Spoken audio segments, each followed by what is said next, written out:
SDN 1 Mahang Matanglandung.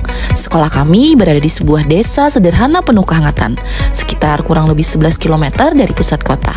Perjalanan menuju sekolah membutuhkan waktu kurang lebih 21 menit. Dan tahun ini sekolah kami sedang dalam tahap rehabilitasi. Karena itu, kegiatan belajar sementara dipindahkan ke rumah-rumah warga sekitar. Meski dalam kesederhanaan, semangat belajar siswa tidak pernah pudar. Justru dari keterbatasan inilah lahir semangat untuk terus menghadirkan pembelajaran yang bermakna, menyenangkan, dan mendalam. Dan perkenalkan saya, Nita Yustina, guru kelas 6 di SDN 1 Mahang Matanglandung, Kecamatan Pandawan, Kabupaten Hulu Sungai Tengah, Provinsi Kalimantan Selatan.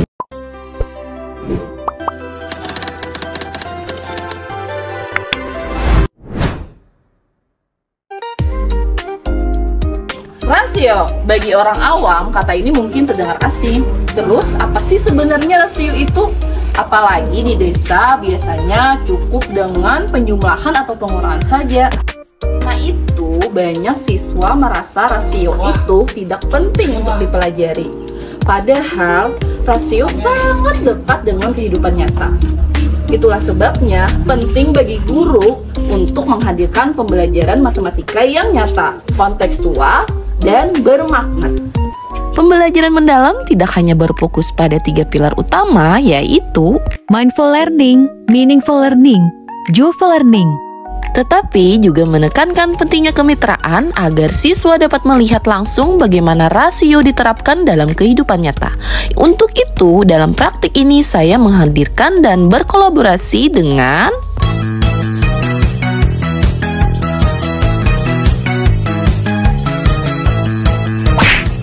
A few moments later. Assalamualaikum warahmatullahi wabarakatuh. Waalaikumsalam. Good morning my student. Good morning my teacher. How are you today? I'm good and you? I'm fine, thank you. Kelas 6, are you ready? Yes, are you ready? Kelas 6? Siap. Kelas 6? Siap. Kelas 6? Siap. Sikap berdoa. Kegiatan awal pembelajaran mulai seperti biasanya dengan berdoa bersama, mengecek kehadiran siswa, sekaligus menanyakan perasaan mereka hari ini. Maulidin Nur. Senang. Rahman. Selanjutnya, mengecek kesiapan siswa dengan memastikan perlengkapan lengkap dan semua siap belajar. Lalu melanjutkan dengan apersepsi melalui beberapa pertanyaan untuk menghubungkan materi dengan pengalaman mereka. Selanjutnya, guru memberikan tes awal melalui game edukasi di Canva untuk mengetahui pemahaman siswa tentang rasio. Siswa menjawab bersama-sama secara lisan. Dan guru juga memberikan motivasi tentang manfaat rasio dalam kehidupan sehari-hari. Lalu kemudian, guru menyampaikan tujuan pembelajaran kepada siswa. Guru juga menyampaikan rangkaian kegiatan yang akan dilakukan hingga akhir. Setelah itu, guru mengajak siswa melakukan ice breaking, tepuk siap belajar. Dilanjutkan dengan tebak gambar sederhana agar suasana lebih segar dan menyenangkan sebelum masuk ke materi rasio. Tahap memahami. Pada tahap memahami, siswa bersama-sama mengamati video tentang rasio dalam kehidupan sehari-hari melalui perbandingan tinggi badan, kemudian melakukan tanya jawab untuk mengetahui sejauh mana pemahaman mereka terhadap isi video. Selanjutnya, siswa berlatih bersama menggunakan media teras tempelan rasio. Guru menempelkan gambar buah dan sayur sesuai kesukaan siswa di papan tulis, lalu siswa diminta menuliskan dan menyederhanakan perbandingannya secara bersama-sama. Wortel sama terong. Aman? Wortel. Ada yang mau maju? Bu. Ya, ajak. Gitu. Perbandingannya bisa kan disederhanakan? Tanyakan? Tidak ada. Supaya kita lebih paham lagi, supaya lebih paham. Untuk Untuk menambah pemahaman, guru dan siswa menuju kantin. Di sana, Mbak Anis menjelaskan cara membuat bakwan dengan perbandingan bahan yang pas tepung dan sayur. Dari situ, siswa paham bahwa rasio juga dipakai dalam kehidupan sehari-hari. Kilo sayurnya sekilo biar enak rasanya. Garamnya 1 sendok, penyedapnya setengah sendok. Sama-sama.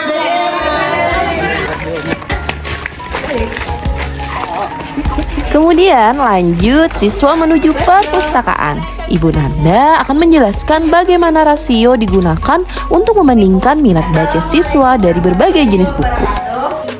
Akan menjelaskan, pernahkah kalian mendengar apa itu kata rasio? Dan dari penjelasan Ibu Nanda, siswa pun semakin paham bahwa rasio ada dalam aktivitas sehari-hari di sekolah. Tahap mengaplikasikan.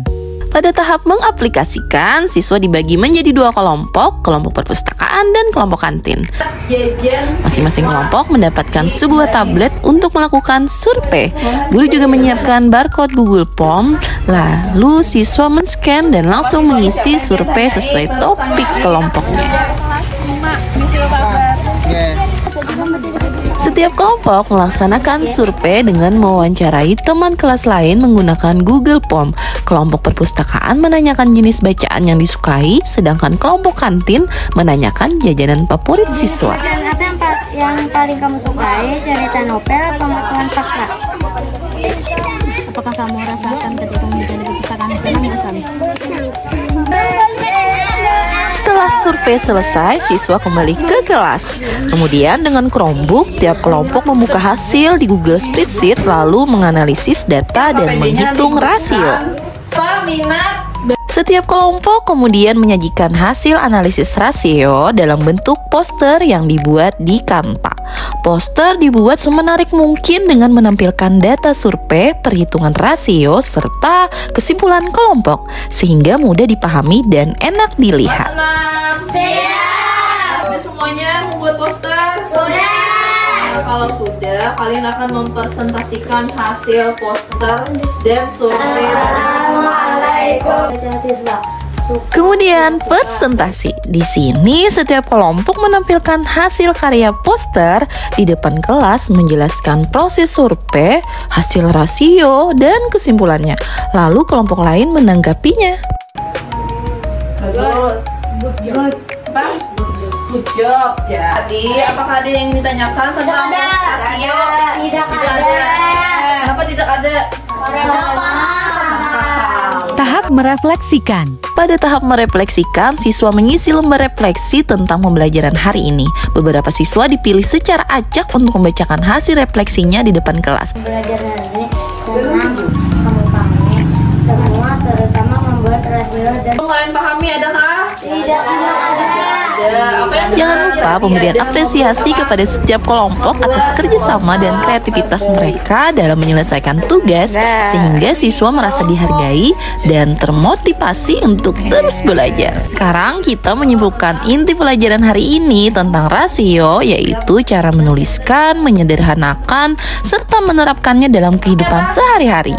Untuk asesmen sumatif dilaksanakan di akhir pembelajaran dan hasilnya sangat memuaskan karena sebagian besar siswa mampu memahami serta menerapkan konsep rasio dengan baik. Dan pembelajaran ditutup dengan gambaran singkat materi pertemuan berikutnya. Dilanjutkan doa bersama dan salam hangat.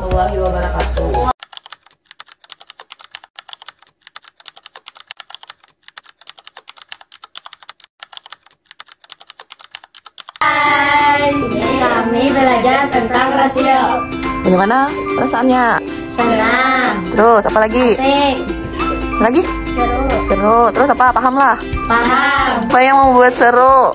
wawancara, Wawancara dengan siapa? adik-adik kelas, membuat poster. Maukah lagi belajar seperti ini lagi? Mau. Hari ini aku senang banget karena bisa belajar rasio dan aku lebih paham belajar di luar karena suasananya sejuk. Ya, juga belajar bersama